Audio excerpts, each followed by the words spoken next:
In our previous class, we have discussed what is electric field intensity. अब मैं पहले भी बता चुका हूँ कि there are three different ways to understand what is intensity in an electric field. पहला वाला हम लोग देखे थे, किसी भी एक इलेक्ट्रोस्टैटिक फील्ड में किसी भी पॉइंट में हमें अगर निकालना है what is electric field intensity, तो हमें वहाँ पर एक +1 कूलम चार्ज रखना चाहिए, हाइपोथेटिकल है, और वो +1 कूलम चार्ज के ऊपर जो नेट फोर्स आएगा वो उसी पॉइंट का इलेक्ट्रिक फील्ड इंटेंसिटी कहलाएगा। जबकि बाय डेफिनेशन हम लोग देखे थे, electric field at any point in an electrostatic field is defined as the word is the limit dq tends to 0 f by dq. Why this dq is taken very small? To avoid induction effect. फिर हम लोग और क्या देखे?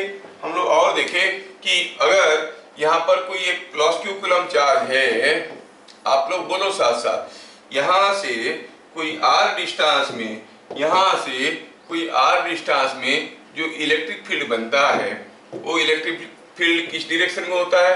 Towards +q और away from +q, away from +q होता है। तो वो कितना होता है? It is equal to kq/r² होता है। और अगर कोई -q कूलम का चार्ज है तो बस सब कुछ वही रहेगा, only thing is the direction of electric field will be reversed. अगर हम कहेंगे यहाँ पर कोई एक -q कूलम का चार्ज है और उस -q कूलम चार्ज के लिए यहाँ से कुछ r डिस्टेंस में हमें इलेक्ट्रिक फील्ड पता करना है, तो the electric field here eight this point will be in this direction और वैल्यू वही kq/r², क्योंकि +1 कूलम चार्ज रखेंगे तो ये खींचेगा। और क्या देखे थे इंपोर्टेंट? और क्या देखे थे? कोई एक इलेक्ट्रिक फील्ड है, सपोज किसी जगह ऐसा एक इलेक्ट्रिक फील्ड है, और ऐसा इलेक्ट्रिक फील्ड में अगर मैं कोई एक +q कूलम चार्ज रखता हूं और एक -q कूलम चार्ज रखता हूं, तो किसके ऊपर ज्यादा फोर्स आता है? +q के ऊपर कि -q के ऊपर? किसके ऊपर ज्यादा फोर्स आता है? सेम आता है, लेकिन +q के ऊपर जो फोर्स आता है वो होता है इन the direction of electric field, और -q के ऊपर जो आता है इन the opposite direction of electric field. देखो सुमित रथव कितना बात कर रहा था, लेकिन जब क्वेश्चन पूछते हो साइलेंट स्पेक्टेटर बन जाता है। अभी बारिश गिर रहा है, हाँ, तो बोलना चाहिए कितना फोर्स आता है बताओ, what is the force, magnitude of force कितना है? गया भैंस पानी में। ये EQ इधर को है और इसके ऊपर भी EQ इधर को है। Both experience equal and opposite force in the same electric field. ठीक है। तीसरा इंपोर्टेंट चीज हम लोग क्या देखे थे? तीसरा इंपोर्टेंट चीज हम लोग ये देखे थे कि using electric field, suppose a conductor is exposed to an external electric field, तो क्या होता है? When a conductor is exposed to an external electric field, तो क्या होता है?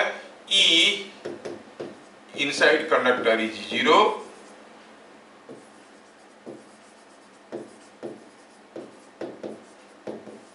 और क्या है?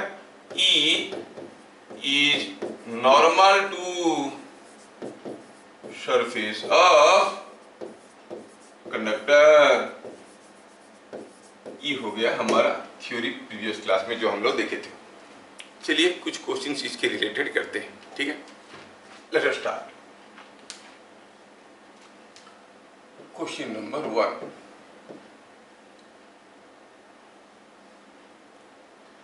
At different points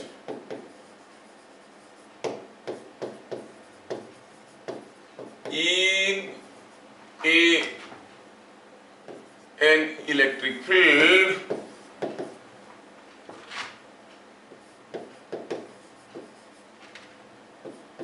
force on different charges are different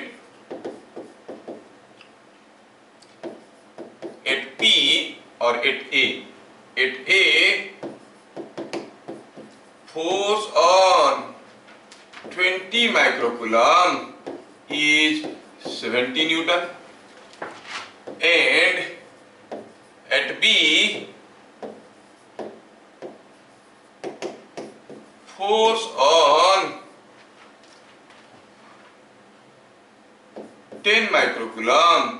is 60 Newton. Find E at A divided by E at B. पूरा फंडामेंटल क्वेश्चन। क्या आप लोग इस क्वेश्चन को कर सकते हो? पक्का कर सकते हो, क्योंकि इतना सिंपल क्वेश्चन है। धीरे धीरे हम लोग ऊपर की तरफ जाएंगे। Next question,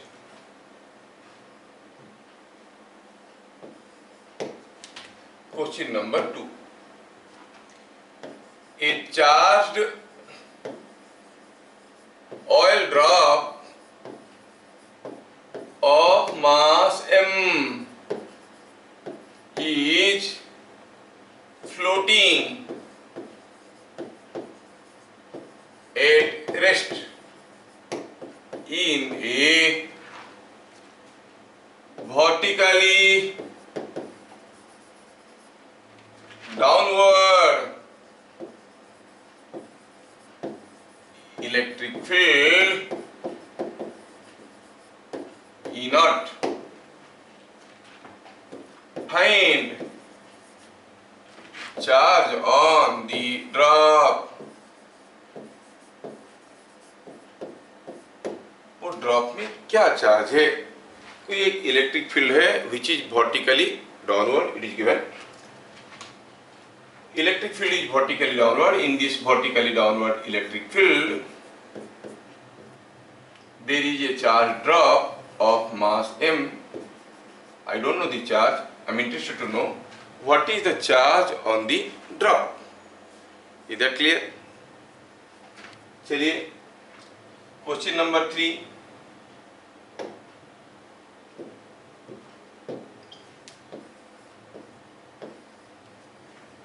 question number 3।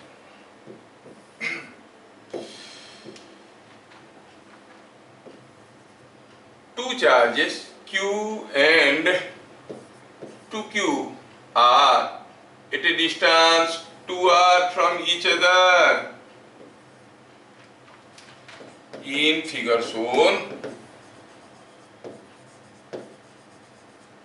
find electric field intensity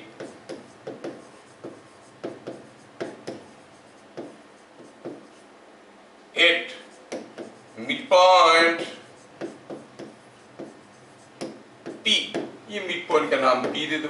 यहाँ पर इलेक्ट्रिक फील्ड इंटेंसिटी पता करना है, ये दिया गया है।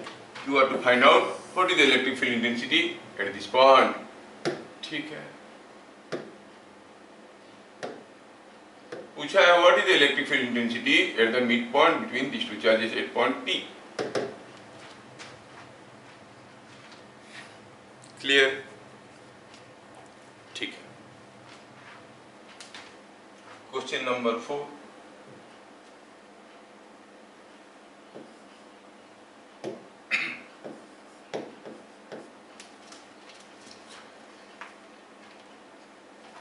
At a distance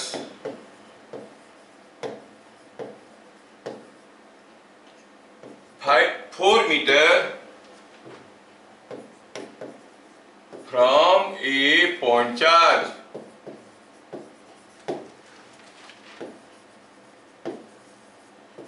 the field intensity is E naught. What will be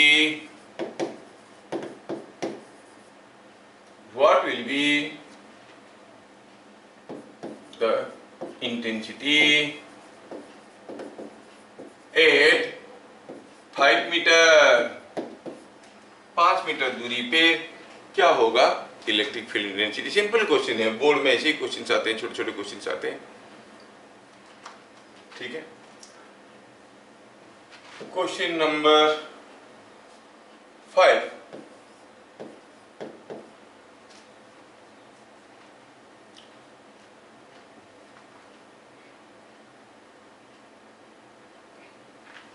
Here is an equilateral triangle और इस इक्विलेटरल ट्रायंगल का यहाँ पे रखा गया है -q कूलम चार्ज और यहाँ पे रखा गया है +q coulomb charge. Side length is a। Find E at P, ये पॉइंट को पी मान लो, पॉइंट पी में ई कितना होगा बताओ। फिगर आपको क्लियरली दिया गया है, it's equilateral triangle, it's an equilateral triangle and side length is a. हर कोई कर सकता है।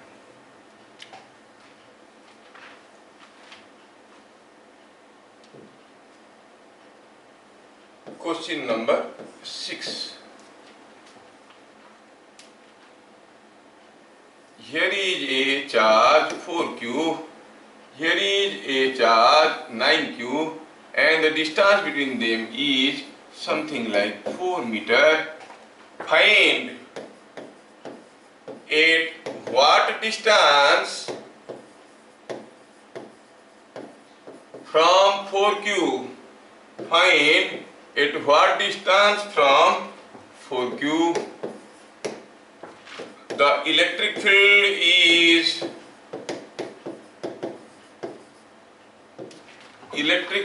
is zero.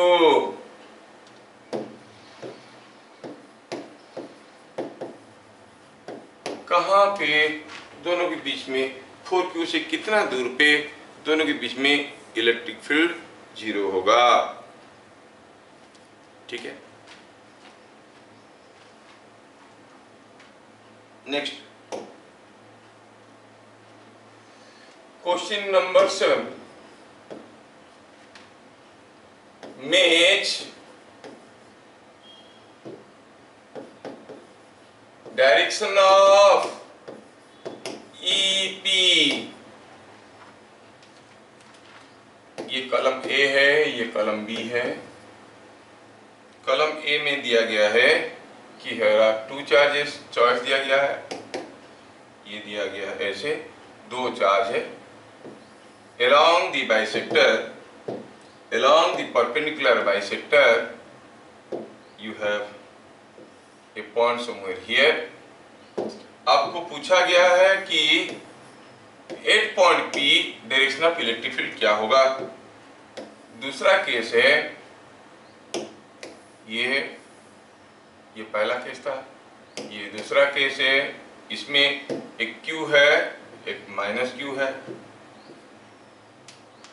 ये आपका चॉइस ऑप्शन B है। और इधर दिया गया है direction like this, like this, like this, like this. तो यहाँ पर चॉइस कुछ दिया गया है C, D, E and F। बताना है कि A का डायरेक्शन क्या होगा, B का डायरेक्शन क्या होगा। मतलब in case of A what is the electric field at point P, direction only, और B में question is still continuing. Next question खत्म नहीं हुआ, कॉलम A कंटिन्यू कर रहा है। कॉलम A में दिया है कि here is a semicircular ring, here is a semicircular ring with having positive charges on it, lambda coulomb per meter, और ये है पॉइंट P। दूसरा है here is a complete ring having minus lambda coulomb per meter and P is at the center, और here is a cut in the ring, here is a cut in the ring। Ring में एक छोटा सा cut है। ये हर एक case में आपको डायरेक्शन मैच करना है। अच्छा, इसको ABCD देने के बजाय मैं बिट 1 बिट 2 कर देता हूँ। ये बिट नंबर 1 है, ये बिट नंबर 2 है, और ये आ गया बिट नंबर 3 है, ये बिट नंबर 4 है। और आपको मैच करना है कि ये सबकी डायरेक्शन इनमें से किसके साथ बराबर जाएगा। ठीक है,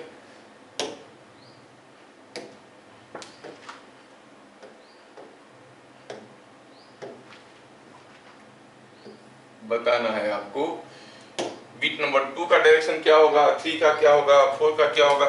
ध्यान रहे कि this is a charge ring with negative charges on it. कैसा है charge? Minus lambda coulomb per metre. मतलब if you go for 1 metre length will get a charge of minus lambda coulombs. ठीक है, ये हर एक केस में आपको electric field का डायरेक्शन बताना है। क्या क्वेश्चन आप लोग लिख लिए? चलिए करते हैं।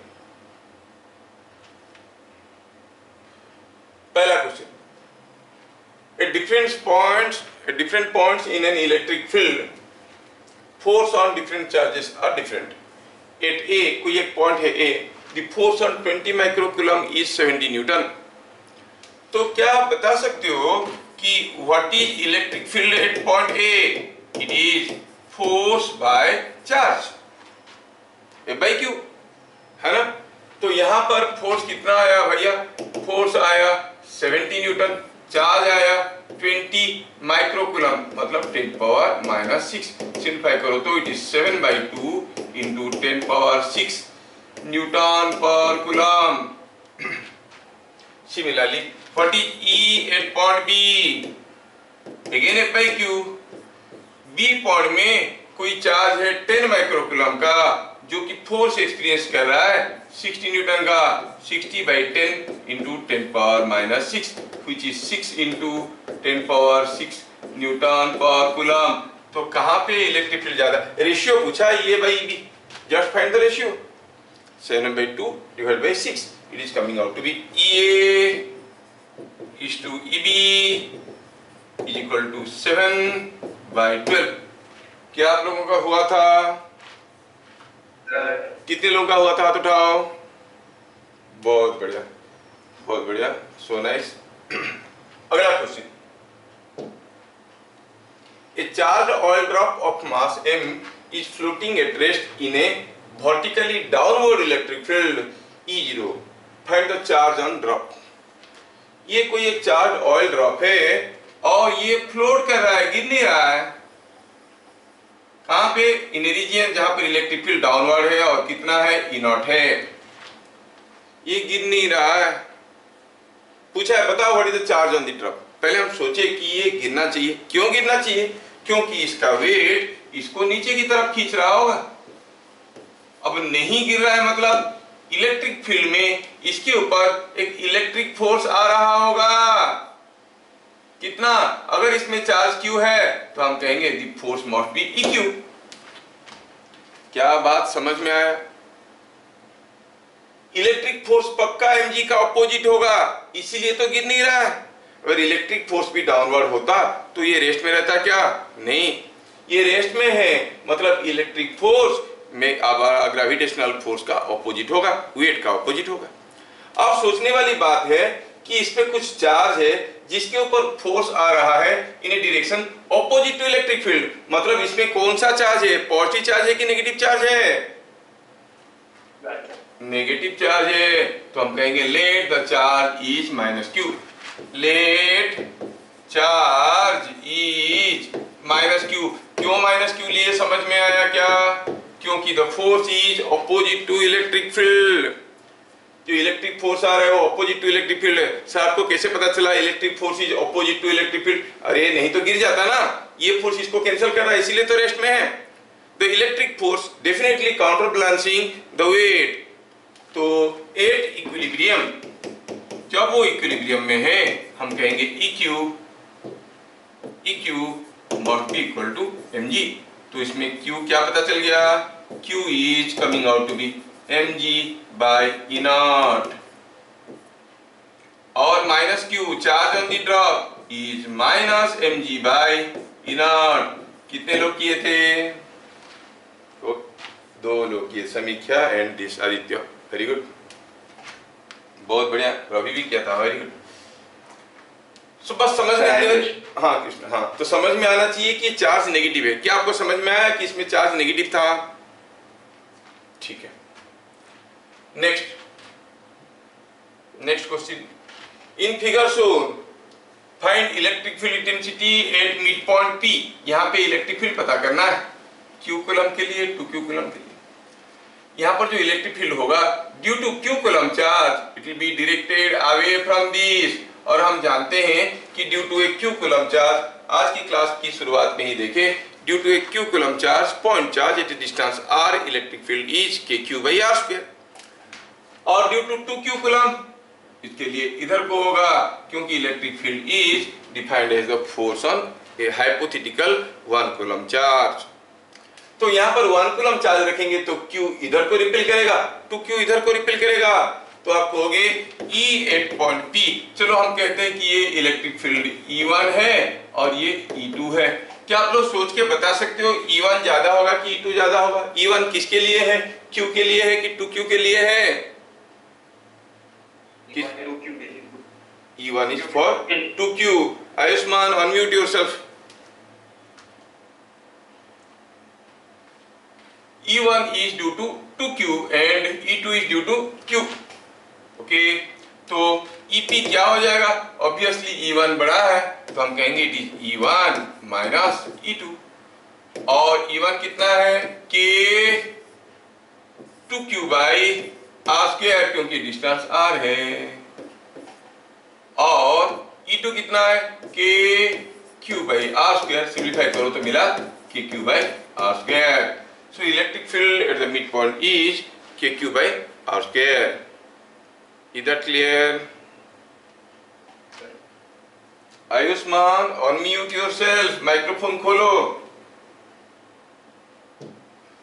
Next, at a distance 4 meters from a point, at a distance 4 meters from a point charge, the field intensity is inert. What will be the intensity at 5 meter? Oh, तो सिंपल क्वेश्चन हो गया, everyone can do। Q coulomb charge के लिए 4 metre दूरी पे at a distance 4 meter the electric field is inert। और ये इसका माइक्रोफोन में हवा चल रहा है, चलो ठीक है बंद कर दो, आवाज आ रहा है। अच्छा वाला माइक्रोफोन ले लो। क्या बोला 4 मीटर दूरी पे E नॉट है, तो E नॉट का वैल्यू क्या हुआ भाई? E नॉट क्या है? KQ/4²। बोल रहे 5 मीटर दूरी पे कितना होगा? 5 मीटर दूरी पे कितना होगा मालूम नहीं, कॉल इट E डैश। कितना होगा? KQ/5²। तो चलो दोनों को डिवाइड कर देते हैं ना, हमें Q मालूम नहीं है तो हम कहेंगे E dash by E not, this by this करेंगे तो KQ कैंसिल हो जाएगा, तो ये आ जाएगा क्या? 4² by 5², 16 4² by 5² is 16 by 25. So E dash will be equal to 16 E naught by 25। क्या बात समझ में आया? Yes। तो 5 मीटर दूरी पे क्या इलेक्ट्रिक फील्ड बनेगा? 16 E नॉट बाई 25। ये तो सबका हो गया होगा, सिंपल था। जिज्ञासा हुआ था? Yes, sir. Okay. Find electric field at point P due to plus Q coulomb charge and due to minus Q coulomb charge. ये प्लस Q और ये माइनस Q के लिए इलेक्ट्रिक फील्ड कितना होगा P पॉइंट में? ये एक इक्विलेटरल ट्रायंगल है, सारे साइड लेंथ A है, तो Q कूलम के लिए जो इलेक्ट्रिक फील्ड होता है, you know that electric field is in the direction away from the Q coulomb charge, और माइनस Q कूलम चार्ज के लिए जो होता है that is towards the minus Q coulomb charge. बस पहले आपको ये बताना है कि माइनस Q के लिए P पॉइंट में ज्यादा इलेक्ट्रिक फील्ड होगा कि Q कूलम चार्ज के लिए ज्यादा इलेक्ट्रिक फील्ड होगा? सेम होगा, बस डायरेक्शन उल्टे पुल्टे होते हैं। अब हम जब ये दोनों को जोड़ेंगे तो आप क्लियरली देख रहे हो कि ये इक्विलेटरल ट्रायंगल है भैया, तो ये एंगल 60 डिग्री है। अगर ये 60 डिग्री है तो ये दोनों इलेक्ट्रिक फील्ड के बीच में एंगल हो गया 120 डिग्री। अगर इसका वैल्यू E है तो इसका वैल्यू भी E है, तो क्या लिखेंगे? At P the field intensity due to both charges is E is equal to, due to both charge की जगह each charge, due to each charge is E each charge is E is equal to KQ by A square. तो EP is net electric field.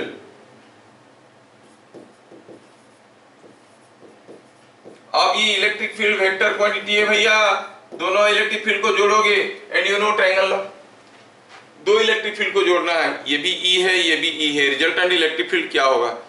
तो A and B अगर दो vector है तो A square plus B square plus 2AB cos theta whole over ऐसे होता है, आपको मालूम है। So net field intensity is nothing but equal to, आप कहोगे it is equal to E square plus E square plus 2EE cos 120, और cos 120 का वैल्यू कितना है सुमित? सुमित रथो cos 120 कितना है?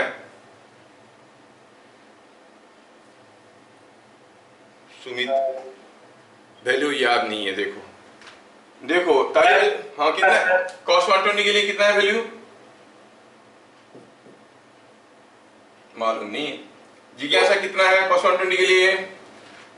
-1/2। वेरी गुड, गूगल सर्च कर लिया क्या? एनीवे -1/2, अगर -1/2 करेंगे तो सडनली याद आ गया। हाँ ठीक है, इसको कहते हैं कि कुछ दूसरा कहते हैं, बाद में बोलेंगे, ऑनलाइन नहीं बोलना चाहिए। हाँ ठीक। अब देखो यहाँ पे आपका जो इलेक्ट्रिक फील्ड हुआ cos 120 का वैल्यू अगर -1/2 ले लेंगे तो ये बन गया -1/2, 2 को खा गया, E square plus E square minus E square root over हो जाएगा ओनली E कितना था? It was KQ by A square. तो पता चला electric field at point P is nothing but KQ by A square. एक अकेला चार्ज होता जितना होता, दूसरा रखने से भी वही हो रहा है। खाली माइनस Q होता तो कितना होता?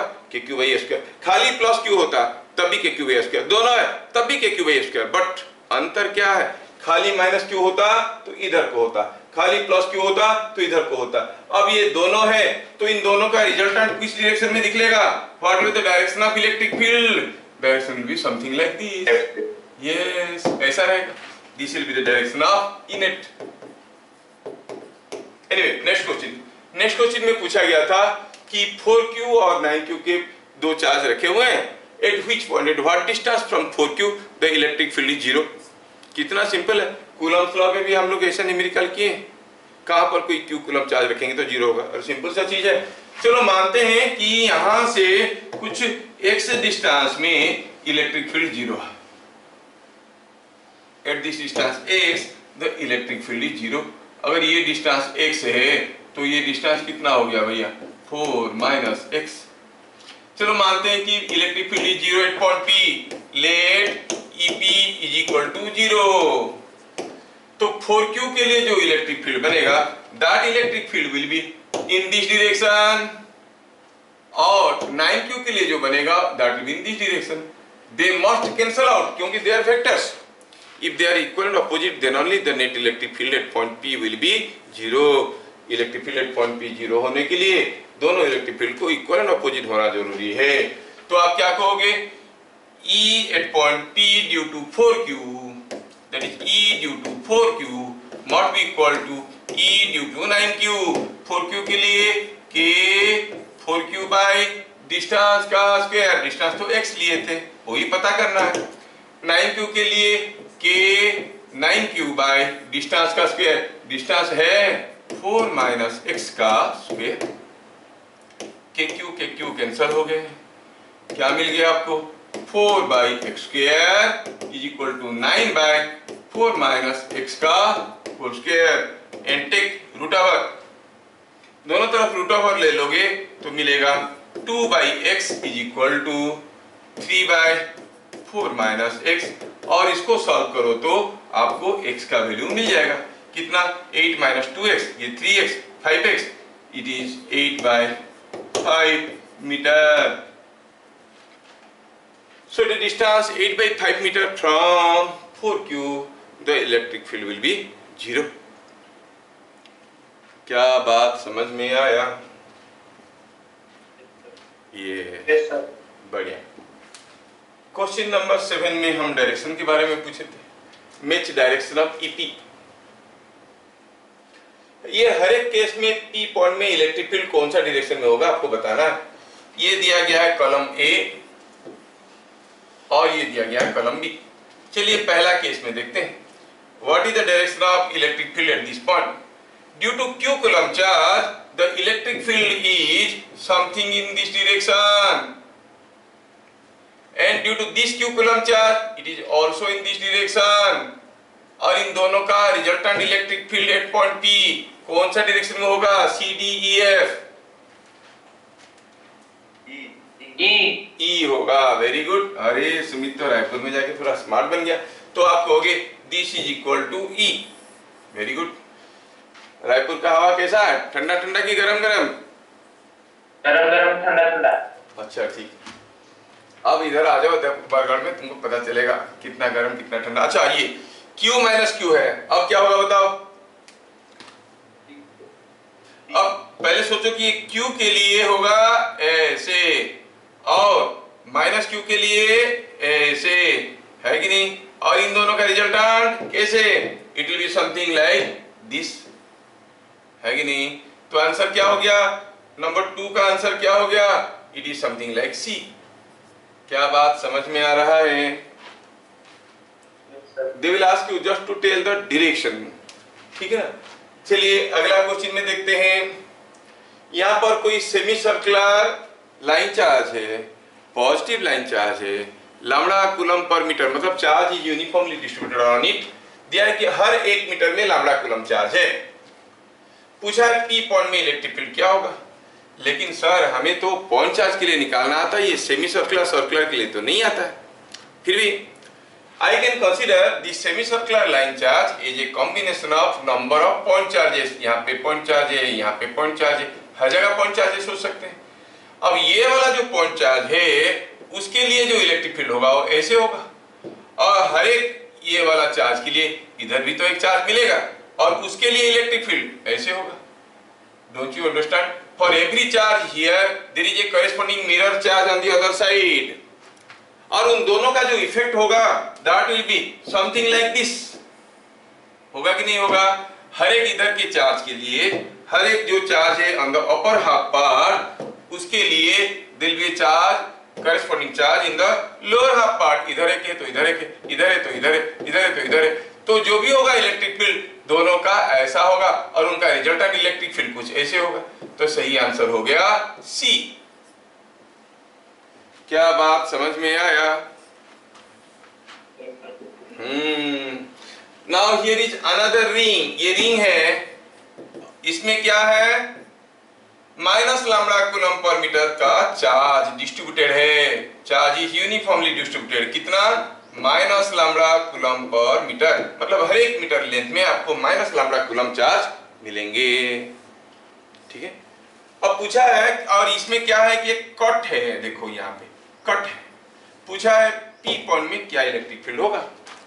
अगर इसमें कोई कट नहीं होता तो हर एक चार्ज के लिए जो इलेक्ट्रिक फील्ड बनता उसके ऑपोजिट चार्ज के लिए ऑपोजिट इलेक्ट्रिक फील्ड बनता और वो दोनों एक दूसरे को कैंसिल कर जाते। अगर ये कंप्लीट रिंग होता तो सेंटर में इलेक्ट्रिक फील्ड क्या होता? 0, क्योंकि हर एक चार्ज इसकी ऑपोजिट चार्ज की इफेक्ट को नॉलिफाई कर देता, कैंसिल कर देता। अब लेकिन ये नेगेटिव चार्जेस है, अब ये वाला चार्ज का इफेक्ट को ये वाला चार्ज नेगलेक्ट कैंसिल कर देगा, क्योंकि ये नेगेटिव चार्ज है, ये इधर को खींचेगा +1 कूलम को, ये इधर को खींचेगा, वो कैंसिल हो जाएंगे। लेकिन सोचो तो यहाँ पे जो चार्ज है उसका इफेक्ट को कैंसिल करने वाला चार्ज यहाँ पे नहीं है, देयर इज ए कट। और यहाँ पे जो चार्ज है उसी के लिए इलेक्ट्रिक फील्ड रहेगा, बाकी सबका कैंसिल हो जाएगा। अब इसके लिए P पॉइंट में इलेक्ट्रिक फील्ड किधर को होगा? ये तो नेगेटिव चार्ज है, नेगेटिव चार्ज के लिए इलेक्ट्रिक फील्ड कैसे होता है? Towards the negative charge, so it will be like this. तो सही ऑप्शन क्या हो गया इसके लिए? This is D. क्या सबको समझ में आया? ये यस ई हो गया। सम मोर क्वेश्चंस लेट अस सी। पॉइंट नंबर 8 लगे हाथ बता देते। ये कोई राहुल कौन क्वेश्चन एक तो पूछा था, आर्यन पूछा था शायद। Yes sir. हाँ क्या था आर्यन बेटा? थोड़ा क्वेश्चन याद दिला दो। हाँ, कोई एक सैटेलाइट के अंदर दो चार्ज बॉल है, वो बोल रहा है कि एक सैटेलाइट है और उसके अंदर दो चार्ज बॉल पेंडुलम से झूल रहे हैं, दोनों में चार्ज Q है और लेंथ L है। पूछा tension in the thread. You know everything in A satellite feels weightless, तुम्हारा ये क्वेश्चन था, मतलब कोई वेट वगैरह नहीं है। सैटेलाइट के अंदर हर चीज वेटलेस होता है। क्यों वेटलेस होता है, कौन बताएगा? Why everything feels weightless inside a satellite? Gravity होता है, ग्रेविटी जीरो होता है। ओ अच्छा, सैटेलाइट ग्रेविटेशनल फील्ड से बाहर है क्या? क्या मून अर्थ का ग्रेविटेशनल फील्ड से बाहर है? अरे अर्थ ही तो पकड़ के उसको घुमा रहा है। धरती माँ हमारे मामा को घुमा रहे हैं, चंदा मामा को, है कि नहीं? तो फिर ग्रेविटी कैसे जीरो हो गया? ग्रेविटी तो है। देखो मैं बताया था, तुम लोग भूल गए होंगे। अगर आप किसी एक वेइंग मशीन पे खड़े होते हो और अगर आप फॉल कर रहे हो फ्रीली, वेइंग मशीन में क्या रीडिंग आएगा? Zero. Why? Because you have got a weight and at the same time as you are falling with an acceleration equal to g, you experience a pseudo force ma which nullifies your weight. कोई भी body free fall कर रहा है, again free fall नया word आया। Free fall क्या? When a body is having acceleration equal to g in the downward direction, it is called free fall. कोई body का एक्सीलरेशन g डाउनवर्ड कब होगा? जब उसका फोर्स उसके ऊपर आता हुआ फोर्स होगा mg। अगर कोई बॉडी के ऊपर सिर्फ mg फोर्स आ रहा है तो हम कहते हैं कि ये फ्री फॉल में है। फ्री फॉल से ये मत समझना कि ये गिर रहा है सीधा नीचे। फ्री फॉल का मतलब नहीं कि सीधा नीचे गिरना, फॉल करने का मतलब हरदम गिरना नहीं है। You fall in love, do you fall down? No, when you fall in love you also rise, है कि नहीं? तो इसमें फॉल करने का मतलब ये नहीं है, लोग मिसइंटरप्रिटेशन कर लेते हैं। हाँ, कोई चीज अगर सीधा नीचे गिर रहा है तो उसके ऊपर फोर्स mg है। सपोज कोई बॉल को मैं यहां से फेंका और बॉल ऐसे गया, जब वो हवा में उड़ते हुए जा रहा था उसके ऊपर फोर्स क्या था? mg। The only force acting on it is mg। तो ये भी एक फ्री फॉल है। जब कोई बॉडी के ऊपर सिर्फ mg फोर्स आता है हम कहते हैं ये फ्री फॉल है। मतलब ये आदमी को अगर वेइंग मशीन पे खड़ा करके हमने इसको ऐसे फेंक दिया तब भी रास्ते में हर जगह रीडिंग जीरो ही दिखाएगा। क्या बात समझ में आया? तो हम इसको कहते हैं free fall. Free fall means falling with acceleration due to gravity. अच्छा, फॉल करने का मतलब गिरना नहीं होता है, ठीक है? अब इन केस ऑफ सैटेलाइट क्या होता है? If this is what is earth, में कितना मेहनत करके समझाया था क्लास 11 में। अगर कोई चीज को यहां से फेंकते हैं तो ऐसे जाता है, ऐसे गिर जाता है, और जोर से फेंकेंगे तो ऐसे गिरेगा। ऐसा फेंकेंगे कि वो गिरते रह जाएगा क्योंकि वो भी मुड़ रहा है, अर्थ का सरफेस का भी अपना कर्वेचर है, दोनों मैच करके तो ये गिरते रह जाएगा लेकिन कभी नहीं पहुंचेगा। It is continuously falling. और जब ये सैटेलाइट ऐसे गिर रहा था, मूव कर रहा था, उसके ऊपर क्या फोर्स था? सिर्फ एक ही तो फोर्स था, mg। The satellite is always in free fall, so everything inside the satellite feels weightless in the gravitational field of the planet. बताए थे कि नहीं बताया था ये चीजें? हाँ या ना? हाँ, भूल जाते हो, मैं क्या करूं? तो दिया है इसकी क्वेश्चन में, दो पेंडुलम है, उसको थ्रेड से झुलाया गया है और सैटेलाइट के अंदर रखा है। कोई अजीब सा साइंटिस्ट होगा, सैटेलाइट के अंदर पेंडुलम झुला के चार्ज दे के घुमा रहा है सैटेलाइट को, बोल रहा है कि बोलो इन दोनों में फोर्स क्या होगा। अगर इनका कोई वेट नहीं है तो दोनों एक दूसरे को ढकेलेंगे, इसके ऊपर फोर्स इधर को आएगा, इसके ऊपर फोर्स इधर को आएगा, लेकिन जब तक इक्विलिब्रियम आएगा तब इसके ऊपर जो फोर्सेस आ रहे हैं नेट फोर्स जीरो होना चाहिए। नेट फोर्स जीरो होने के लिए ये दोनों फोर्स को इक्वल एंड अपोजिट होना जरूरी है, क्योंकि दो ही तो फोर्स आ रहे हैं, कोई mg वंजी नहीं है। क्यों नहीं है? क्योंकि ये फ्री फॉल में है सैटेलाइट के अंदर। तो कब कौन सा पोजीशन में रहने से दोनों इक्वल एंड अपोजिट होंगे? जब वो ऐसा पोजीशन में रहेंगे, ये होगा T और ये होगा फोर्स। सिमिलरली इधर को दूसरे तरफ भी there will be T and there will be a force. In that case only you will see the situation holds good. अब इन दोनों के बीच में डिस्टेंस क्या हो गया? 12। तो टेंशन कितना होगा? जितना फोर्स है, कितना है force? k q square by 12 का square. What is the tension in the thread? kq square by 12 square. What is the angle between the threads? You say it is 180 degree. क्या राहुल को समझ में आया? सर बट अगर वो अर्थ में होता तो उसका एंगल कितना होता? अर्थ में होता तो फिर डिपेंड करता है उसका मास कितना है। सोचो कि ये 1 ग्राम का है, हल्का हल्का है तो ढकेल के रखेगा, 1 kg का है तो खींच के नीचे नीचे पास ले आएगा। Unless until you specify me the mass, मैं एंगल नहीं बता सकता। अगर मास को हम m मानेंगे तो फिर न चलो निकालते हैं कि एंगल कितना होगा। चलो मानते हैं कि अगर L है तो हम मान लो कि एंगल 2 थीटा है, तो हम कहेंगे ये डिस्टेंस कितना है निकालना पड़ेगा। क्या d कितना होगा बता सकते हो? क्योंकि ये d sine L sine theta, ये L है ना, ये L sine theta 2L sine theta. समझ में आया कि भाई ये आया हाँ या ना? कुछ बोलोगे कि आप ऐसे देखते रह जाओगे? समझ में आया? नहीं आया? जबरदस्ती ये सर बोला, समझाओ कैसे आया? इतना समझदार होते तो चीजें कंफ्यूजन थोड़ी होता। चलो आया समझ में आर्यन को?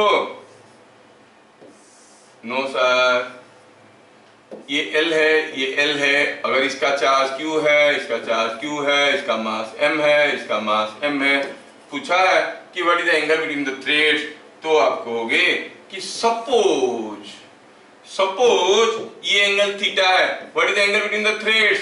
2 थीटा। थीटा मिल जाएगा तो मिल जाएगा। अब सोचो कि ये डिस्टेंस कितना है। अच्छा भाई ये अगर L है, ये थीटा है, तो क्या ये डिस्टेंस L साइन थीटा नहीं हुआ? ये डिस्टेंस L साइन थीटा नहीं हुआ? यस, तो distance between the two charges is 2L sine theta. अब इसके ऊपर जो फोर्सेस आ रहे हैं वो कैसे फोर्सेस है? एक तो फोर्स है, force of between the charges, एक तो वेट है, और क्या है? एक टेंशन है, और ये इक्विलिब्रियम में है। और यहां पर आपको T पता करना, आई मीन थीटा पता करना है। ठीक है, पता करो। F क्या है? F is k q² by r²। r कितना है? 12 साइन थीटा। रखो इसको साथ। और जो mg तो mg है, T मालूम नहीं है, बट इक्विलिब्रियम में आप कहोगे ये एंगल थीटा है, तो ऑब्वियसली ये एंगल भी तो थीटा ही है कि नहीं? तो आप कहोगे T sine theta is equal to, मतलब ये component sigma fx is equal to 0 equilibrium में, at equilibrium sigma fx is equal to 0, T sine theta must be equal to f। Similarly sigma fy is equal to 0 क्या देगा आपको? T cos theta is equal to mg। Divide कर दो, tan theta T cancel हो गया, is equal to f by mg। आया समझ में? अब f के जगह वैल्यू डालो, सारा का सारा थीटा में आ गया। समझ में आया? तो ऐसा क्वेश्चन में अक्सर वो लोग थीटा निकालने के लिए नहीं देते हैं। क्या देते हैं? Find out the value of m। अगर ये एंगल थीटा है तो m निकालो, q निकालो, ऐसे देते हैं, क्योंकि थीटा निकालने में आपको बहुत दिमाग लगाना पड़ेगा। ठीक है, अच्छा क्वेश्चन नंबर 8, ये आपका डाउट था तो मैं बना दिया। यहां पर कोई एक चार्ज्ड बॉब है,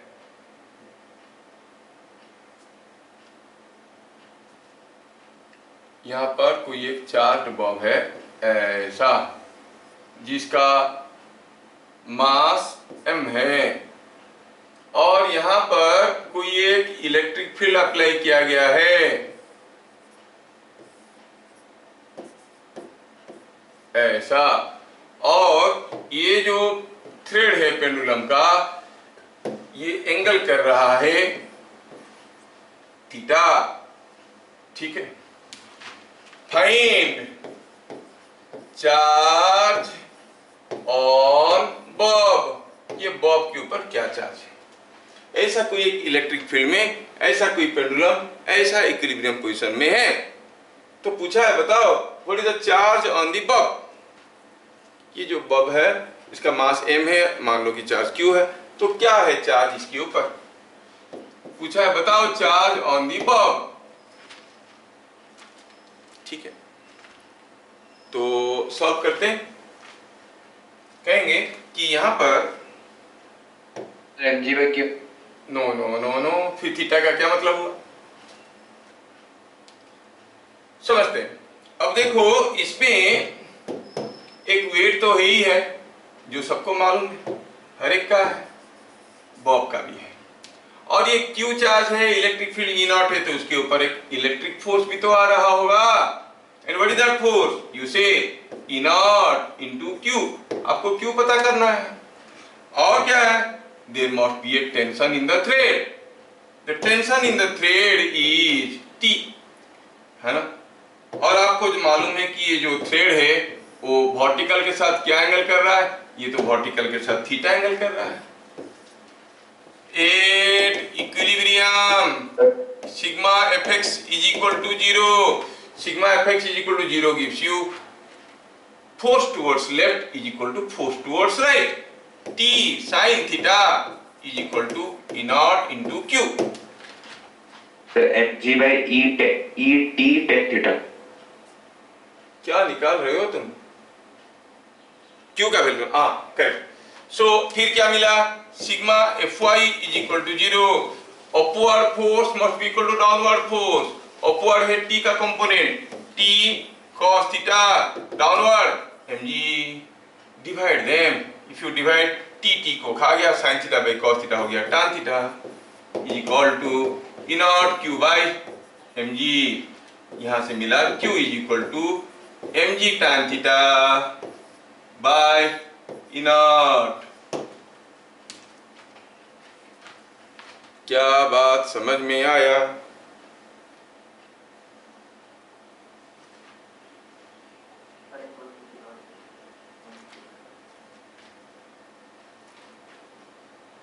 क्या समझ में आया, what is the charge on the Bob.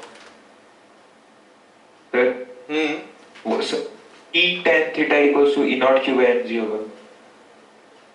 t tan theta, अबे t sin theta, t cos theta, t को नहीं खा गया। हाँ सर। अरे यार, रेशियो निकालोगे तो ऊपर का t नीचे का t को खा जाएगा। And in your answer also how can you have an unknown t, तुमको मालूम नहीं है।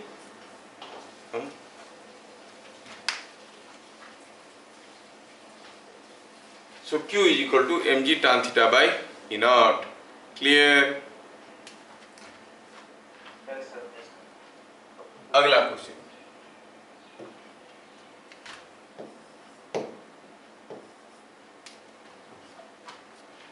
यहां पर कोई एक इंक्लाइंड प्लेन है, यहां पर कोई एक चार्ज बॉल है, I mean here is a charge block, rather let us do it like this, say small block of mass m, charge q, here is an electric field,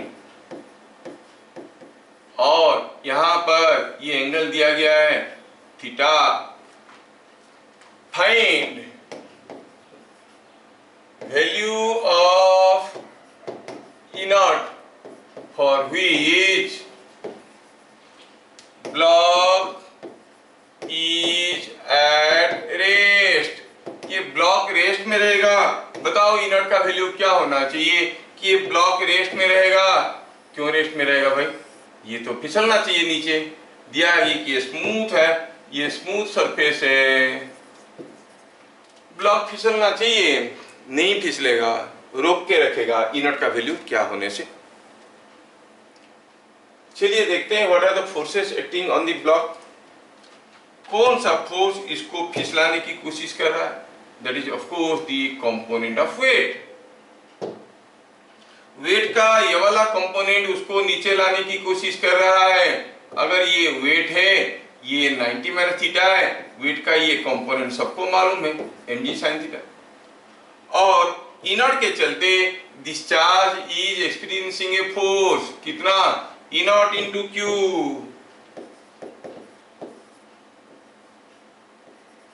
है कि नहीं।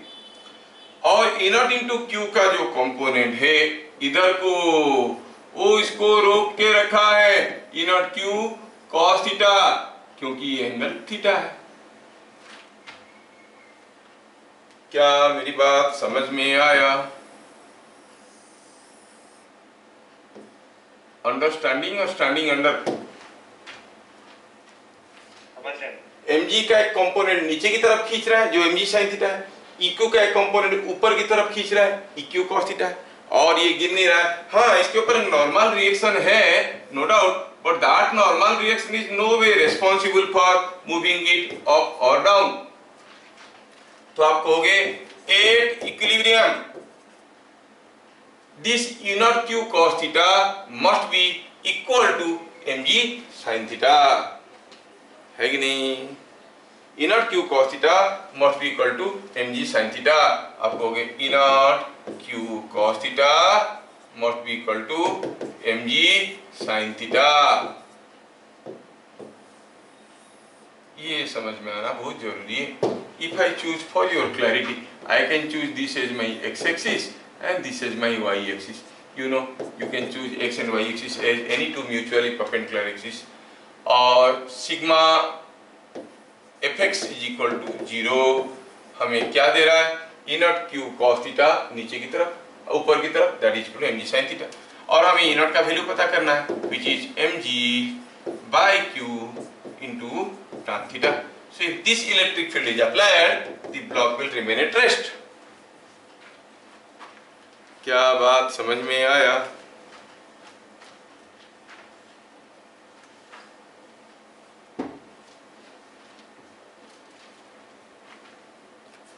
मैं अभी आपको कुछ थोड़ा सा डाटा दूंगा, वो डाटा को याद रखना, बड़े काम का चीज है, वो डाटा को याद रखना। मैं उसका डिराइवेशन नहीं दूंगा बिकॉज दैट इन्वॉल्व्स डिफरेंशिएशन और बहुत ज्यादा कंसेप्ट उसमें लगता है। डिराइवेशन कोई नहीं पूछेगा, बोर्ड वाले नहीं पूछेंगे, डाटा को याद रखना, समझा दूंगा कैसे हुआ क्या हुआ, ठीक है? And that is mean only for entrances. Question number 10। Suppose यहाँ पे कोई एक चार्ज है और यहाँ पे उतना ही चार्ज है, ये Q है, ये Q है, और ये भी दिया गया है कि we are interested to find out the electric field somewhere here on this line। चलो मान लेते हैं कि यहाँ से कुछ x डिस्टेंस में यहाँ पर मुझे पता करना है what is the electric field, ठीक है? जब ये डिस्टेंस में हम निकालना चाहेंगे इलेक्ट्रिक फील्ड, तो जो इलेक्ट्रिक फील्ड होगा वो किस डायरेक्शन में होगा? ऑब्वियसली आप कहोगे कि ये जो ऊपर वाला चार्ज है उसके लिए इलेक्ट्रिक फील्ड ऐसा होगा, और जो नीचे वाला चार्ज है उसके लिए ऐसे होगा, और जो रिजल्टेंट इलेक्ट्रिक फील्ड होगा वो रिजल्टेंट इलेक्ट्रिक फील्ड कुछ ऐसा होगा। ये सबको मालूम है। So this is what is the electric field at point P, ये हमें मालूम है। अब सोचो x का वैल्यू कुछ डिस्टेंस x पे, जितना ज्यादा दूर पे जाएंगे x का वैल्यू बढ़ेगा, x का वैल्यू बढ़ेगा तो इलेक्ट्रिक फील्ड घटेगा, ये तय है। पास आएंगे इलेक्ट्रिक फील्ड बढ़ेगा। लेकिन सोचो x का वैल्यू 0 कर लिए, मतलब हम लोग यहाँ पे ले आए। Eight this point what is the electric field? क्या मिलना है आपको एट दिस पॉइंट? इसके लिए इलेक्ट्रिक फील्ड इधर को होगा, ऊपर वाले के लिए नीचे की तरफ होगा, और दोनों बराबर डिस्टेंस में होने के कारण दोनों एक दूसरे को कैंसिल कर जाएंगे। What is the electric field here? 0। क्या बात समझ में आ रहा है? ध्यान से देखना, क्योंकि इसका डेरिवेशन में नहीं करने वाला हूं, समझा दूंगा और कंक्लूजन को दे दूंगा आपको। तो यहाँ पे इलेक्ट्रिक फील्ड हो गया 0, लेकिन जैसे हम इधर गए इलेक्ट्रिक फील्ड बढ़ने लगा। अगर मैं बहुत ज्यादा दूर चले जाता हूं, x का वैल्यू को इनफाइनाइट कर देता हूं, तो फिर से ये 0 हो जाएगा। That is very interesting. Electric field यहाँ पे 0 है, बहुत ज्यादा दूर पे 0 है, लेकिन बीच में 0 नहीं है, तो पक्का बीच में इलेक्ट्रिक फील्ड बढ़ रहा होगा, फिर से घट रहा होगा, क्योंकि यहाँ पे भी 0 है, इनफाइनाइट डिस्टेंस में भी 0 है, बीच में 0 नहीं है, का मतलब क्या है? इलेक्ट्रिक फील्ड पक्का बढ़ रहा होगा, फिर घट के 0 हो रहा होगा, है कि नहीं? ये बात है। तो हम देखेंगे कि अगर हमको कहा गया प्लॉट करो वेरिएशन ऑफ इलेक्ट्रिक फील्ड, तो आप देखोगे ये कुछ ऐसा होता है। डिस्टेंस के साथ अगर हम इलेक्ट्रिक फील्ड को प्लॉट करेंगे तो आप देखोगे यहाँ पे 0 है, ये x है, और ये बढ़ेगा, घटेगा, और फिर से काफी दूर जाने के बाद 0 हो जाएगा। ये होगा वेरिएशन ऑफ इलेक्ट्रिक फील्ड। और अगर ये डिस्टेंस a है, ये डिस्टेंस भी a है, this is a, this is also a, मतलब total distance between the two charges is 2a। तो आपको ये भी मालूम होना चाहिए कि कितना दूरी पे इलेक्ट्रिक फील्ड मैक्सिमम होगा, वो हम डिराइव कर सकते हैं और प्रूफ कर सकते हैं कि इट इज a/√2। कितना दूर पे मैक्सिमम होगा, a/√2। उसके लिए मुझे क्या करना पड़ेगा, I have to find out e as a function of x, then I have to differentiate e with respect to x, de/dx will be 0, वहां से मिलेगा x का वैल्यू a/√2। तो यहां से कितने दूर पे इलेक्ट्रिक फील्ड मैक्सिमम है, a/√2।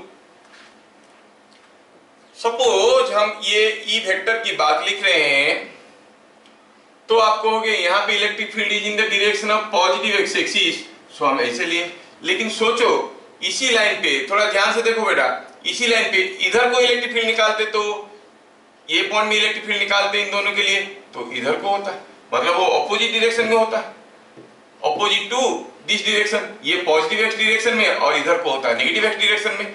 तो अगर हमें कहा गया draw the complete variation of electric field due to this two charge configuration, तो आपको क्या करना है, ये ड्रॉ करना है। और ये जो ग्राफ था ये कुछ ऐसे आएगा, इधर मैक्सिमम होगा फिर घटेगा, क्यों नीचे गया, क्योंकि डायरेक्शन ऑपोजिट हो गया।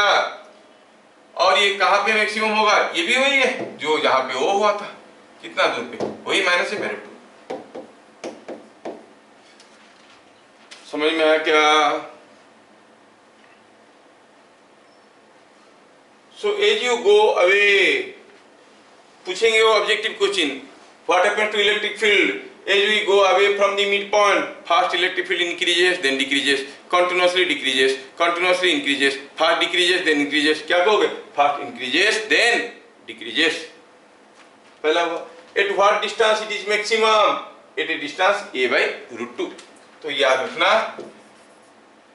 at x is equal to a/√2, E is maximum। ये डाटा काफी काम में आता है, जो लोग एंट्रेंस देते हैं, बोर्ड वाले पूछते नहीं इसलिए हम बताते नहीं, क्यों आपको माथा फोड़े। और एंट्रेंस वगैरह में तो MCQ आता है, ठीक है। ये हो गया आपका एक इंपॉर्टेंट नोट पॉइंट जो आपको याद रखना है। चलो अगर आपको समझ में आ गया तो इस केस में बताना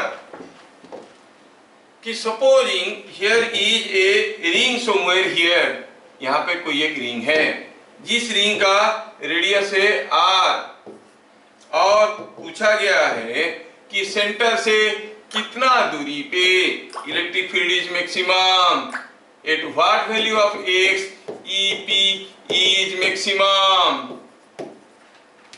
तो आप कहोगे EP is maximum at x is equal to how much? ये एक चार्ज रिंग है, इसमें चार्ज रखा है लैम्ब्डा कूलम पर मीटर, हर जगह चार्ज है। इस चार्ज रिंग के लिए कितना दूरी पे इंटेंसिटी मैक्सिमम होगा? सोचो दो चार्ज के लिए होता था एट डिस्टेंस a/√2। तो देखो ये चार्ज और ये चार्ज के लिए, जहां पर अभी इधर देखो ये चार्ज और ये चार्ज के लिए जहां पे इलेक्ट्रिक फील्ड मैक्सिमम होगा, ये चार्ज और ये चार्ज के लिए भी तो वहीं पे मैक्सिमम होगा, ये चार्ज के लिए भी वहीं पे मैक्सिमम होगा, है कि नहीं? कहां पे मैक्सिमम होता था? At a distance a/√2। ये डिस्टेंस a था, अब ये डिस्टेंस कितना है? ये r है, ये r है, तो ये भी r है। तो आपको कितना दूर पे होगा? At x is equal to r/। क्या बात समझ में आया? ये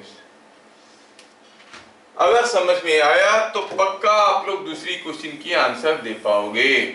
कौन सा क्वेश्चन? क्वेश्चन ये है कि मान लो कि एक स्क्वायर है, हियर इज ए स्क्वायर, ये एक स्क्वायर है, इसका साइड लेंथ है L, ठीक है, ध्यान से देखना बेटा, ये एक स्क्वायर है, इसका साइड लेंथ है L, और इसकी चारों कॉर्नर पे चार्ज रखा गया है, पूछा गया है कि बताओ at what distance along its axis, at what distance along its axis EP is maximum. समझ में आया? इसका साइड लेंथ दिया है एल, एक्स डिस्टेंस। हाँ तो ठीक है, एक्स का वैल्यू कितना है एक्स डिस्टेंस में मैक्सिमम, कोई बात हुआ?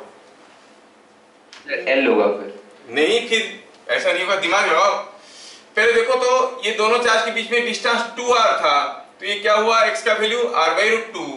यहाँ पर दोनों चार्ज नो, ये दोनों के बीच में डिस्टेंस 2a था, तो आंसर हुआ a/√2। यहाँ पर दोनों चार्ज के बीच में कहां पर मैक्सिमम होगा, इन दोनों के लिए जहां पर मैक्सिमम होगा, इन दोनों के लिए भी वहीं पे मैक्सिमम होगा।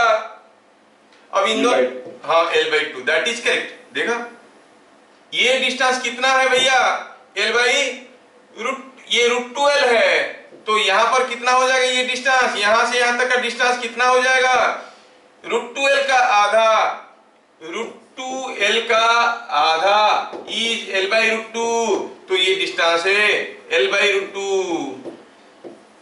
तो फिर x का वैल्यू क्या होने से इलेक्ट्रिक फील्ड मैक्सिमम होगा, x का वैल्यू क्या होने से इलेक्ट्रिक फील्ड मैक्सिमम होगा, जब x का वैल्यू है दिस, अगर ये डिस्टेंस को हम a कहते हैं तो it is a/√2, that is l/√2/√2 is l/2।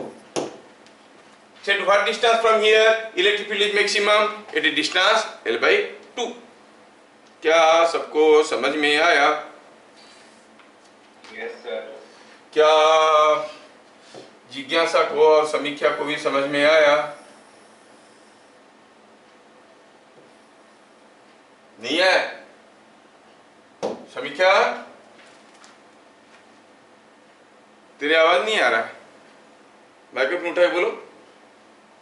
Sir समझ आ गया। हाँ, जिज्ञासा को? यस सर, समझ में आया। वेरी गुड, ये बात है। हमारे पास अभी कुछ समय बाकी है जिसमें हम लोग नेक्स्ट चीज पढ़ेंगे, that is related to flux, how to account for flux. ठीक है, बट इतनी छोटी सी समय में स्टार्ट करेंगे, तुम लोग 6 बजे जाओगे बोलोगे तो काम नहीं बनेगा। Do some more questions now and will see, will start it in the next class. Okay, ठीक है। नेक्स्ट क्वेश्चन, नेक्स्ट क्लास हम लोग पढ़ेंगे flux, don't miss the first class. उसमें हम लोग फ्लक्स भी पढ़ेंगे और रिगार्डिंग गॉस लॉ पढ़ेंगे, गॉस लॉ जो कि बहुत इंपॉर्टेंट है। ठीक है, वो भी पढ़ेंगे। नेक्स्ट क्वेश्चन, यहां पर कोई एक स्क्वायर है, ये आपके लिए क्वेश्चन है, अभी आप लोग फटाफट बना लोगे क्योंकि इतना सारा क्वेश्चन मैं कर चुका हूं। यहां पर कोई Q चार्ज है, यहाँ पर Q चार्ज है, यहाँ पर भी Q चार्ज है। पूछा है कि अगर ये एक स्क्वायर है,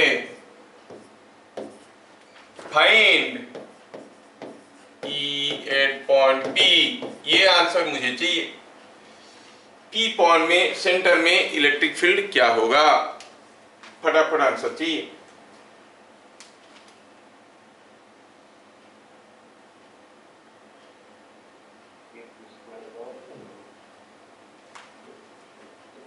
सर वही होगा क्या answer, l/2?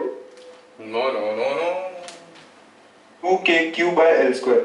2kq/l² is correct, 2kq/l² correct है। देखो भाई, ये जो +q कूलम का चार्ज है, हाँ सुमित तू भी वही बोल रहा था, लेकिन 2 को ऊपर चले जाते, l/2 बोले तो सही बात था।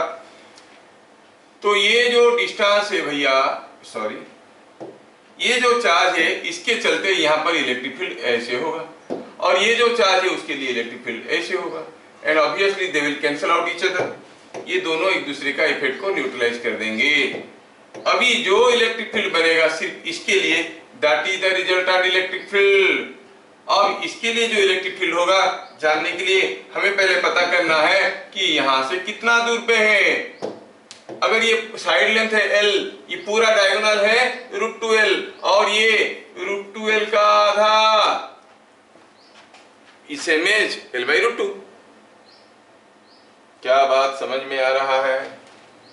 तो आप कहोगे E at point P is due to this q coulomb charge which is kq by √2 L by 2 √2 L by 2 का स्क्वायर, थोड़ा मारपीट करो तो ये L by √2 है, L by √2 का स्क्वायर हो जाएगा, 2 ऊपर जाएगा, kq by L स्क्वायर।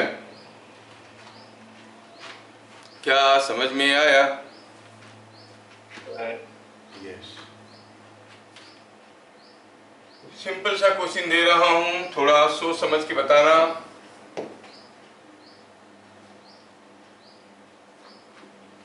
यहां पर कोई एक q कूलम का चार्ज है, यहां पर कोई एक -q कूलम का चार्ज है, और दिया है कि ये पॉइंट में आपको इलेक्ट्रिक फील्ड पता करना है। ये कौन सा पॉइंट है? वो यहाँ से r डिस्टेंस में है और ये यहाँ से 2r डिस्टेंस में है। दिस डिस्टेंस इज 2r, ये डिस्टेंस है r, ये q है, ये -q है। Find magnitude of E at point P। कितना सिंपल है, हर कोई कर सकता है। Magnitude of E at point P।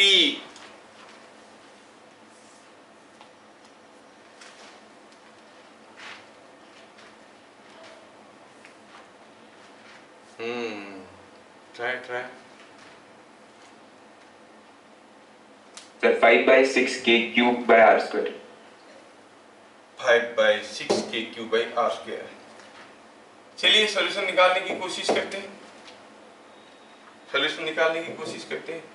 अब ये पॉजिटिव चार्ज के लिए यहाँ पर इलेक्ट्रिक फील्ड कुछ ऐसे होगा, और ये नेगेटिव चार्ज के लिए यहाँ पर इलेक्ट्रिक फील्ड किधर को होगा? टुवर्ड्स लेफ्ट और towards right? Obviously towards right, right को। -q by माइनस साइन, सुनो भाई, magnitude of a vector is always positive. Minus sign मतलब you are indicating this direction. I am not asking direction, I am asking the magnitude of electric field. ठीक है ना, उसमें minus नहीं। चलो देखते हैं, देखते हैं। अब ये है electric field due to the first charge, और इसको सेकंड चार्ज को हो तो ये है electric field due to the second charge. तो आप कहोगे EP is equal to E1 minus E2। Sir कैसे पता चला E1 माइनस E2 करेंगे, E2 माइनस E1 क्यों नहीं करेंगे? अरे भाई ये चार्ज पास में है, ये उतने ही मैग्नीट्यूड का चार्ज दूर पे है, तो उसका तो कम इलेक्ट्रिक फील्ड होगा। हाँ ठीक है, तो E1 कितना है Q के लिए? kq बाई डिस्टेंस है r स्क्वायर, माइनस E2 कितना होगा? kq by E2 by 3r का स्क्वायर, क्योंकि यहां से यहां तक का डिस्टेंस 3r है। Is not it coming out to be 8/9 kq by r square?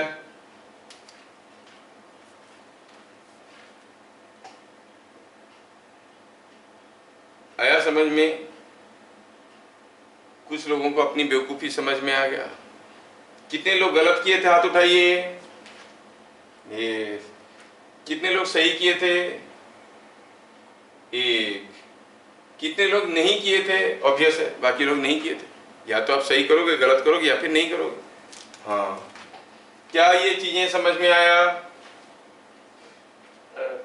Yes.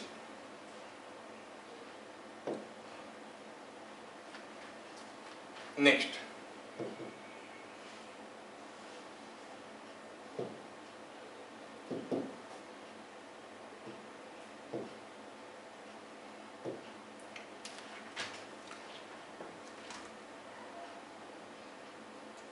next question.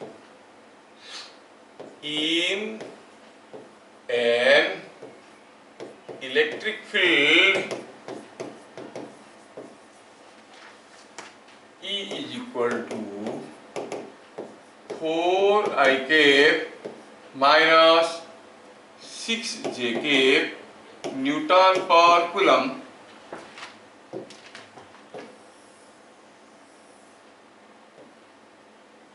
Vector form में दिया है। Find acceleration of a small block of mass 20 milligram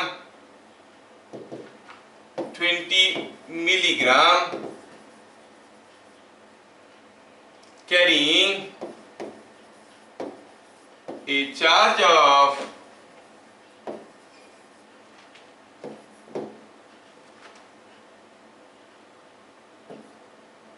10 microcoulomb. Give answer.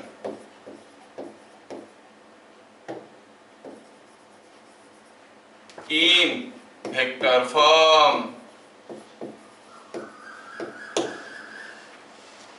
Carrying a charge of minus 10 microcoulomb, suppose minus 10 microcoulomb है ना, minus 10 microcoulomb क्या होगा हमारा acceleration of the block. You know the acceleration of the block is given by force by mass. तो पहले solution निकालने के लिए हमें निकालना पड़ेगा फोर्स ऑन चार्ज. कितना होता है E इंटू क्यू. E कितना है? E is given 4 into 4 I cap minus 6 J cap into minus 10 microcoulomb.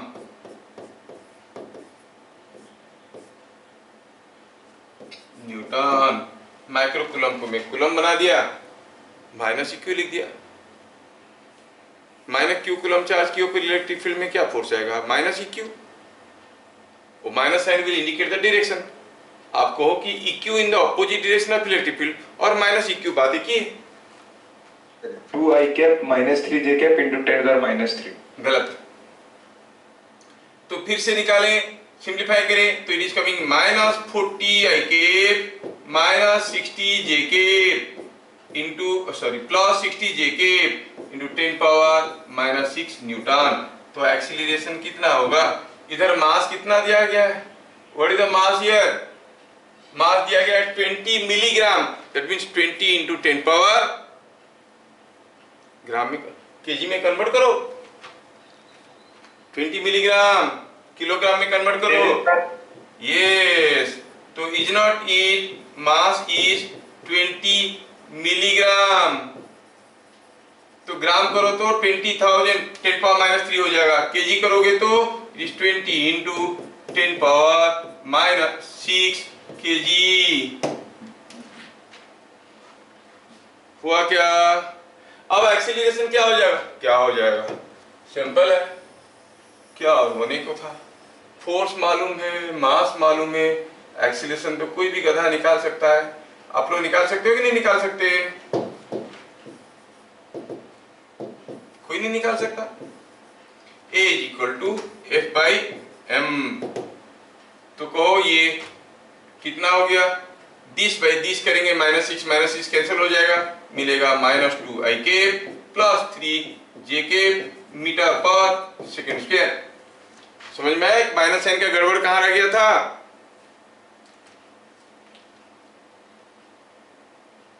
Acceleration is minus 2 I cap plus 3 J cap metre per second square. ठीक है. हम लोग अगले क्लास जब पढ़ेंगे regarding flux associated with a close surface, बहुत ही नया कंसेप्ट है. उसके बारे में शायद ही आपको कुछ जानकारी होगा and that creates many confusion. फिर उसके बाद आएगा गॉस लॉ. आप ऐसे ही जानते हो कि फ्लक्स इज एब्स्ट्रैक्ट क्वांटिटी. वो this the path of flow. तो उसको क्वांटाइज करने की कोशिश करेंगे. हम उसको एक फिजिकल क्वांटिटी बनाने में कोशिश करेंगे. तो उसमें गॉस लॉ का मदद लेंगे. So don't miss the fundamental class. ठीक है. और टाइम पे आ जाना. We shall have the next class on flux associated, Gauss law and related things. फिर मिलेंगे अगले क्लास. तब तक के लिए जय हिंद. जय हिंद सर.